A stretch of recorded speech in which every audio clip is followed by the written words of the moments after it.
Mayuresh Joshi, fund manager, Angel Broking, joins in with his perspective as well. Mayuresh, great to have you on the show. Are you recommending PSU banks in the wake of all that NPA resolution talk? Afternoon, Tanveer. I think there has to be a definite plan to come through in terms of how they're going to resolve the NPA mess that has been plaguing the banking system. So I think in number of statistics, the gross net asset ratio for the whole banking sector as well in absolute terms around 7,20,000 crore. The restructured book stands close to 4,20,000 crores. So that's a substantial chunk that one is looking at, and the majority of that is contributed by the PSU pack. But again, I think the means and measures that the central government is taking at this point of time, and if there is some resolution, it is a huge positive for these banks over the next 2 to 3 years. But again, my bias has been within this space towards the larger public sector ones, specifically banks like State Bank of India, which are better placed than most of their other counterparts on all counts. A lot of the smaller and mid-sized PSU banks are also struggling with growth capital, and credit growth has languished for the better part of this year. As the recovery starts taking place, my entire sense is that the larger banks will benefit more because of their branch network and the capital adequacy that they already have. Secondly, I think out of all the assets that have probably got recognized out of the stress lists, there can be further provisioning on that in the coming few quarters. Even if we do not assume more slippages to come through the restructured book, not getting any worse from the current levels, the excess provisioning also takes sheen in terms of return ratios. I think the bigger banks are probably more adept at handling the situation at that point of time. So to pick and choose within this space, I think the larger public sector banks like State Bank, is still something that I'll stick around with.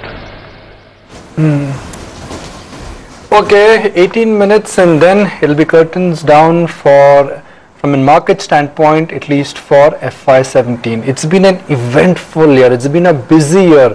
It's been a year where if you simply did what Buffett has always advocated for the last 30 years, which is buy fear and sell greed, you've made substantial returns. Same time last year there was a lot of fear in the market. Metal stocks were beaten black and blue. Then the fear hit Indian markets post that Brexit event, and then it looked like it was end of the world on 9th of November when demonetization, and then there was a Trump victory which created a global ripple.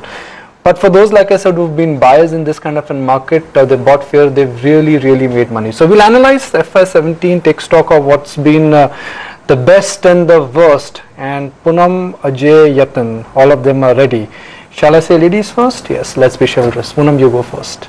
Well, Nikunj, it has been an interesting year. In fact, if you look at the entire indexes, we are seeing a small cap as well as mid cap index gaining far more than Nifty. In fact, small cap has gained nearly 42%, Nifty mid cap up 34%, and Nifty 19%. And within the Nifty, it's Hindalco, Yes Bank and Maruti which have topped in terms of the gainers, with in fact Hindalco being the top gainer.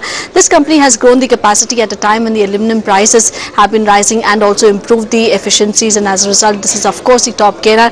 Yes Bank also has been growing pretty much steadily, much above the industry growth with a stable asset quality. They recently raised capital, so watch out for Yes Bank even in FY18 and 19 as well, I would say. Maruti Suzuki up 61%. This company has shown strong growth at the back of new launches like Brezza as well as Baleno, another top gainer there. On the losing end, of course, it is on account of Pharma underperforming because of US FDA woes, and Sun Pharma is of course at the losing end. Infosys again within the IT pack is down 16%, as well as Idea Cellular. In terms of the Nifty mid cap, which is up 34%, it's Biocon, REC, DCP. REC again has gained on the back of Uday scheme and also valuation support, and also we now have the new management there, and management seems pretty much optimistic in terms of the growth as well as managing better asset quality. DCB again within the smaller private banking space has done fairly well on account of asset quality and of course some amount of valuation support there. On the losing end, it's Wockhardt, Just Dial as well as Mindtree, but again on the small cap index which is up 42%, it's Escorts that's leading the gains, followed by Gujarat, Narmada Valley as well as an interesting name, which is a Delta Corp. On Escorts, it's a rural play. There has been turnaround in various business segments, including the railway segment, and that is of course leading their Delta Corp again in a very interesting play in terms of the gaming industry. And on the losing end, it's sugar stock, which is Bajaj Hindustan. Sugar output is likely to fall, and that of course has some bearing on Bajaj Hindustan as well. Inox Wind and Intellect Design has also underperformed within the small cap play. Thanks, Poonam, for that. Yatin comes in next to talk about the top funds in FY17, and the interesting part, Yatin, as you the point that you were making essentially is that banking funds have done really well.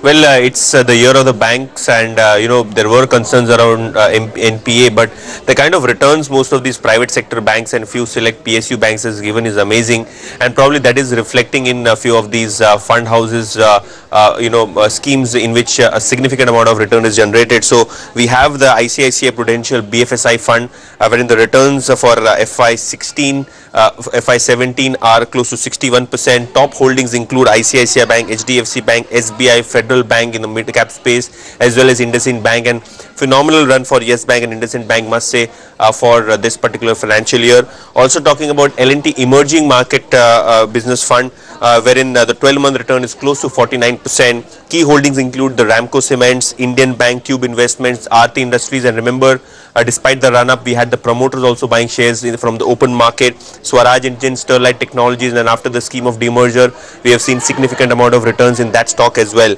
Last is, Reliance Banking Fund, almost 45% return for that one. The fund size is close to 2,500 crores.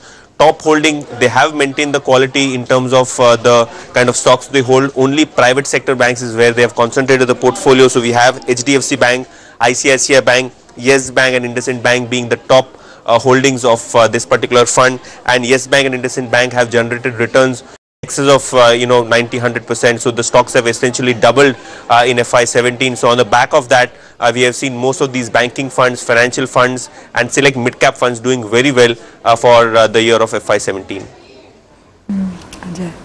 Okay.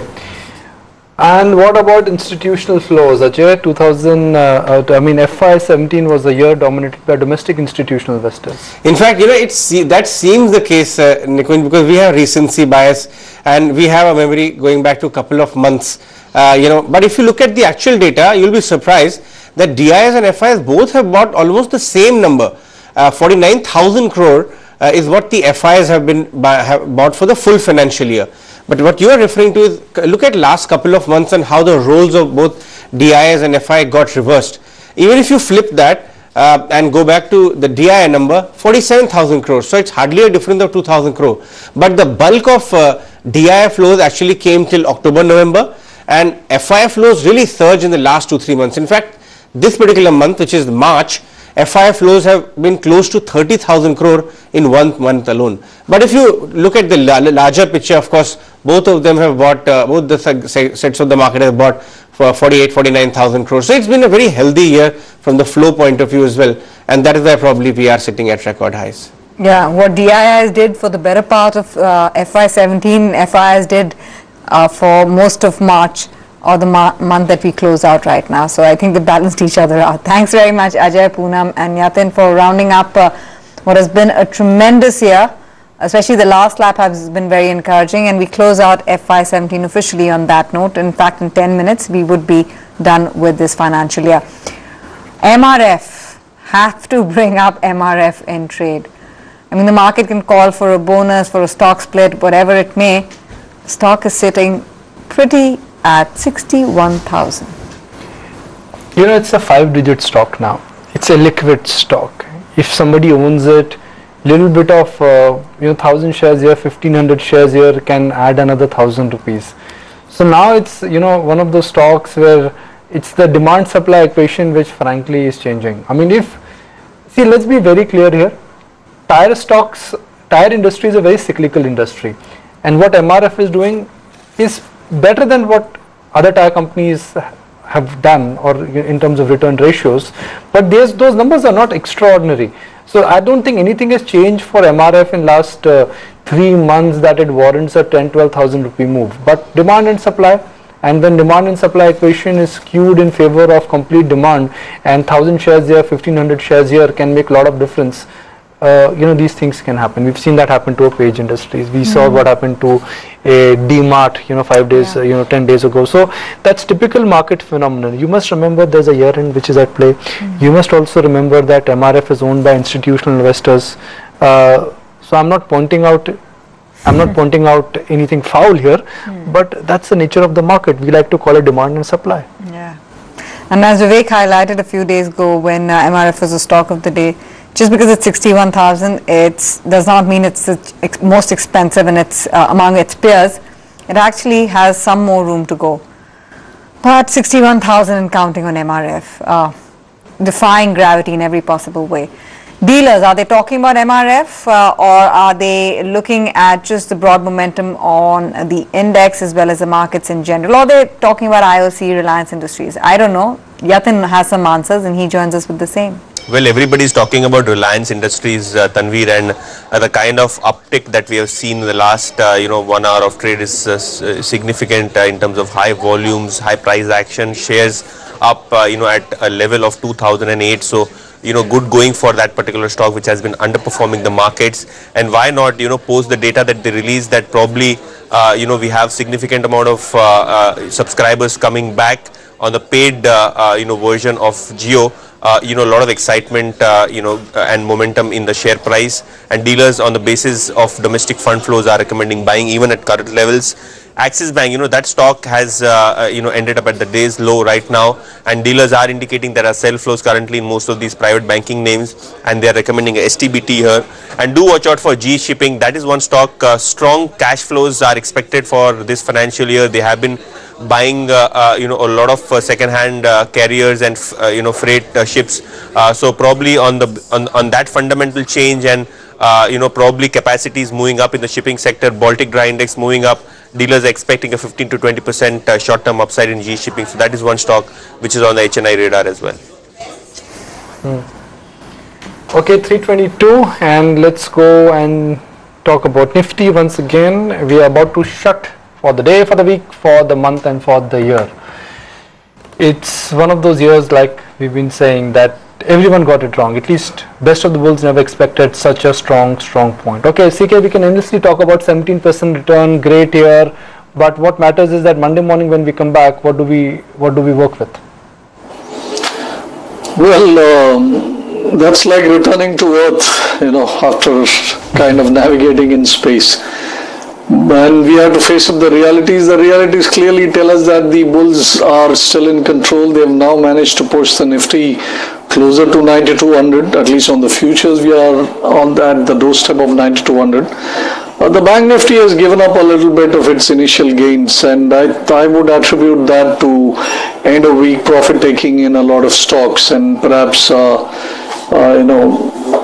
nothing more than that. So I would be back on Monday morning with a bullish mindset and looking eagerly for continuation of the uptrend. So I would be a buyer and would continue to look at any intra-week dips that I may receive next week as more buying opportunities.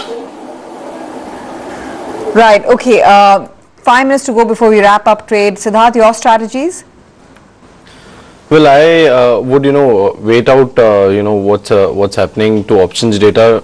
I'm not giving a strategy, but I'm just passing a remark on options data, that generally when new series start, you see out of money options, and especially when we are in an uptrend, out of money call options become quite active. But the most active call option today also is 9200 call only, and we are not seeing significant built up in 9300 or 9500 call option, which would have been a natural phenomenon. So I would hold on to my horses before forming any big opinion on the market as of now. And Kunal, what about your strategy?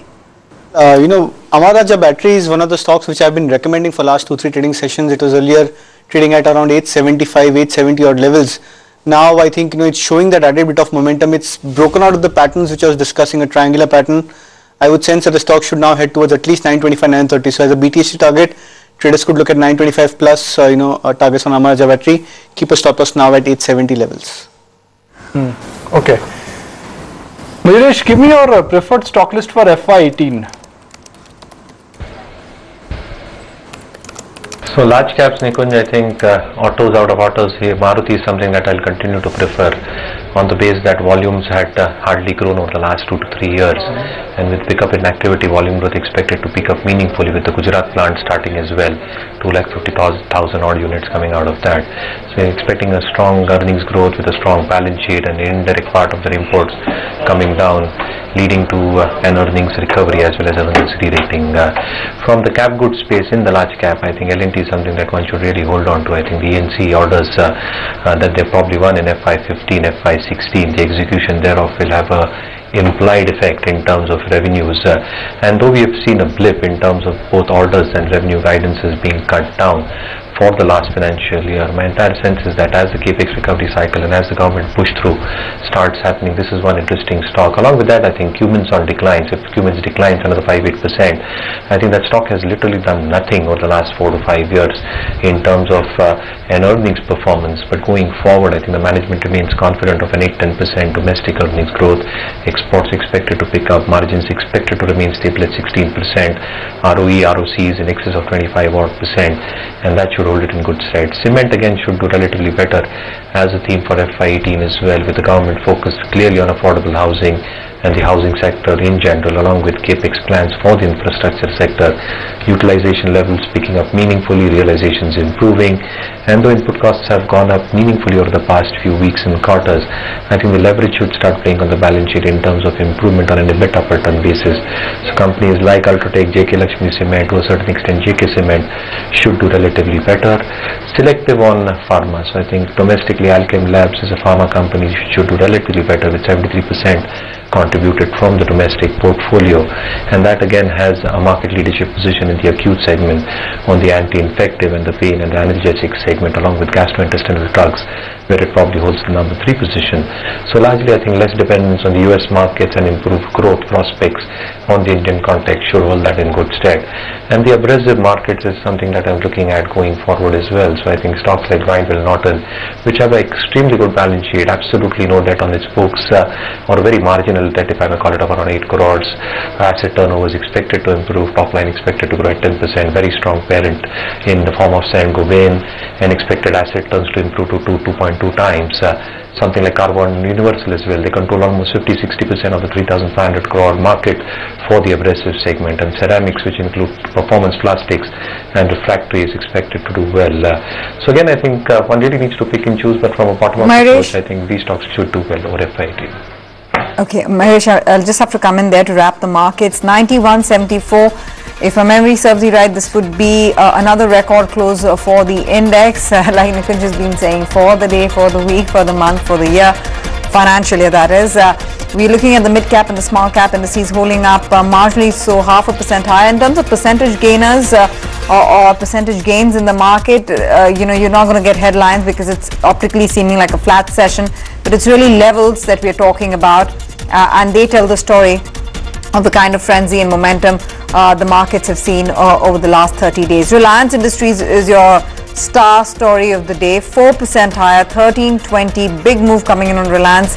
Remains to be seen what RelGeo does with its most recent offering in terms of building its subscriber base, and how that adds up to what the market believes the telecom rollout can do for the business. We'll have to wait and watch out for those details. But about a crore shares traded on Reliance Industries, good going for the stock. IOC, new entrant, and what a welcome by the index, 3% up on the stock, 388. The other one, which is holding out at ACC, you have a Hindalco, which has been the top performer of the last financial year, the financial year that we wrap up. 1.3 crore shares traded there. NTPC, Maruti Suzuki, BPCL, Coal India, all of the cyclicals particularly have been top gainers in the session. Among losers, it's not really the best day for banks, but it's been such a fantastic year, such a fantastic last 3 months for the banking and financial services sector. Bharti Infratel loses out 3%, and you have all of the large cap private banks which are losers in trade. ITC is also giving up some of its gains, in fact into losses. Eicher Motors likewise, TCS, so the entire IT basket. IT and banks, if I were to sum it up, are the 2 weak pockets in trade. But it's really about the overall market levels. I'll remind our viewers on that. Dhanlaxmi Bank, 12% higher. It's been a great day for some of the mid-tier banking names. Jyotjit BNP, good move coming in that stock. And then a whole host of financial names, scores of stocks from the financial sector are gaining ground. You have South Indian Bank, Indian Bank, Capital First, Shriram City Union Finance, you name it. It's financials all the way. Fertilizers, let's not lose side of fertilizer, RCF, National Fertilizer, Chambal Fertilizer. If you got the word urea, if you're in the business of urea, well, today it's a great day because the fertilizer policy is expected later in the day, and we can already see the excitement in the market. RCF is up at 81.5. Okay, the other pocket which I want to point out is not a pocket, but the other name which I want to point out, that's Future Retail, Future Lifestyle Retail, 278.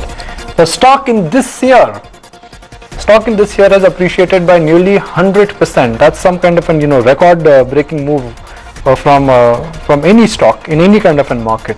Then Hindalco right up there in terms of owning the #1 spot as to which was the strongest Nifty 50 stock for FY17. And before we go for a final round of comments from our technical experts, let's look at the Nifty final tally for FY17 and then the Bank Nifty. How much these indices have really managed to do. The Nifty absolute number now stands at 18.9%. 18.9%. That is, I think we're looking at from 1st of March. We should look at 31st of March 2016. We're looking from 1st of April. So about 17.5-18%. Let me put it this way. The Sensex, largely because of differentiation in components, slight bit of an underperformance. But small and mid-cap stocks, 34 and 42. Extraordinary returns, and this is coming on back of a good FY16 and a decent FY15. So whereas Nifty has been, Nifty has given special returns, but the real trailblazing move has happened in the small cap space. So the small cap index has now given 2 very strong financial years of back-to-back gains. Will FY18 be any different? Well, we'll debate that on Monday. But for the moment, I want to go back to Kunal and just get closing comments on what is in store for us next week. Because I think it should be a good, good start of new financial year. We've ended the last 3 months on a extremely strong note. Look at the kind of rallies which you've seen for Nifty, Bank Nifty, stocks. Just the last 3 months, not the entire year as such. So the kind of momentum which we are trading into is extremely high. Many of these stocks and sectors have sort of participated, especially off late as well. Reliance has perked up pretty well over the last 1.5 odd month as well. So I sense that you should start the first half of at least this financial year on a positive note. I think there are a lot of stocks which are on the long, rather on the frontline spaces as well, which are coming out for their long-term charts and long-term consolidations. So I think that should augur very well for the indices going forward as well. So I'm optimistic on the indices. Maybe I think over the next couple of days you might see the from a short-term perspective you might see the action subdued, but overall the view remains extremely bullish on both Nifty and Bank Nifty. Right. Siddharth, very quickly, what's your take approaching FY18? So what Ajay was talking about FIs and DIs flow, that those charts were interesting, and he mentioned that in last 2-3 months FIs started buying where DIs were marginal sellers in this market. And you look what has happened in last 2-3 months, and in last 2-3 months only markets have substantially gone up from 7,900 odd levels to 9,200 almost where we are. So all these talks of domestic money coming and taking this market higher, yeah, it's good to hear, but our market is completely driven by FIs money, and right now FIs money is coming. So I don't think so you should be negative on this market based on whether valuations are expensive or rich. And I believe maybe there is always a scope of correction of 5% here and there, but I think overall the way liquidity is coming, the way rupee is appreciating, I feel we are heading higher from medium to longer term perspective. Right. Dr. Narayan, Siddharth as well as Kunal, many thanks for joining us and giving us your Mahesh as well. All 4 of you, thank you very much for joining us and giving us your insights on the markets. Appreciate your views as always on a daily basis. Legislative backing for NPA resolution is in the works. We are carrying it as a big story this evening. Supriya Srinath joins us once again as she gets the very latest on the story. And it seems like, now they are really taking this bad loan resolution problem, solving it to the core.